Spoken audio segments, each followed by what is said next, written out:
Continuous rotation! Ay! Ang sakit ng electrifying beats. Grabe, babasa kalahati kagad yung buhay ni Carl. Pero nagabang yung Tyrant's Revenge. Tyrant's Strike! Nainigit sa pader! Ngayon si JB kailangan ng tumakbo. Wala siyang flicker. Super Prince with a kill. First blood, nakuha na kagad. Halik para pigilan ni Ohe, pero hindi ata mapipigilan dito ang Philippines. Si JB kanyang inahabol. Hindi pa available. Actually, nagamit niya. And si King Kong. Tsaka dito for Sanford naman, maganda yung itemization. Di ba normally nakikita natin for a full user XP laner si Chop Suey. Pero sa kanya, nag-radiant armor agad siya. Kasi unang nag-deal ng dami. Wait! Yung flicker ng Tyrant Strike. Naku, tinamaan kagad si Carl TC. Pero abot ba si King Kong? Andun yung pagod na makukuha na kagad ni Carlito.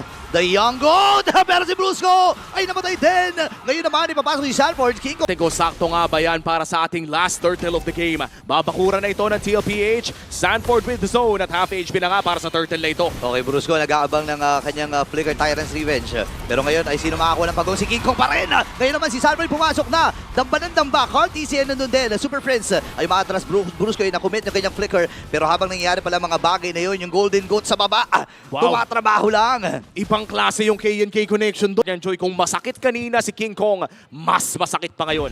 Off. Wait lang, Dark Wave mula dito kay Sanford. Ilalabag yung Lord's Pathway. Dadaba rin dito sa likod ng papunti na dito ni Sanford. Habang si JP nasusuro dito, si King Kong, si Sanford, nako na-isolate. Tatlo ang bumabanat sa kanya. Kakayanin niya ba? Hindi. Numbers game ay lamang na lamang kagad. Isasakripisyo na rin ng Onyx Philippines si Kirk. 1-for-1 na magiging palitan. Gugo pa nga ba sila dito? May minion Sa pwestong Onyx Philippines, good river control. Ito na, Glorious Pathway. ngayon, sinalubong na ni Sanford. Hindi tumama yung Tyrant's Revenge. Nagdadalang ba na kagad si Sanford? Yung Shadow Kill na pagsaluan ng dalawa. Pero boy, si King Kong dito. Kailangan niya umatras. 20% yung kanyang buhay. Pero mamamatay kagad si Kirk. Delikado ata ang posisyon ng Onyx Philippines. Pero yung Golden Goat, nakakuha din. Version 3, tatlong mula sa Team Liquid. Ito na yung Liquid sabi. Tyrant's Revenge, Tyrant's Rage. Nakamit din yung Purify ni OM. Pero nakuha na ng kill ang Onyx Philippines. Dalawa, laban sa dalawa ang nagkapatayan doon. Dikit na dikit ang laban. So ito yung concept ngayon ng dalawang teams. Meron kang diversion pero meron ka naman pabilaw! Ay, nakapaka-update ni King Kong! Pero makakasipa din si JP. Wala nga lang magiging follow-up dahil lumayo na rin si Sanji sa naging tagpo. Kauna nating Lord, pero si Sanford ngayon ang magbibigay ng vision para sa TLPH. Makaka-contest pa ba? Malayo pa si Carl! Wait lang, may May diversion. Andito na si Carlito, hindi na nga lang aabot. Pero si JP ata magiging sakripisyo nila. At ngayon nila maging Glorious Path, ay dadamba rin si Kirk.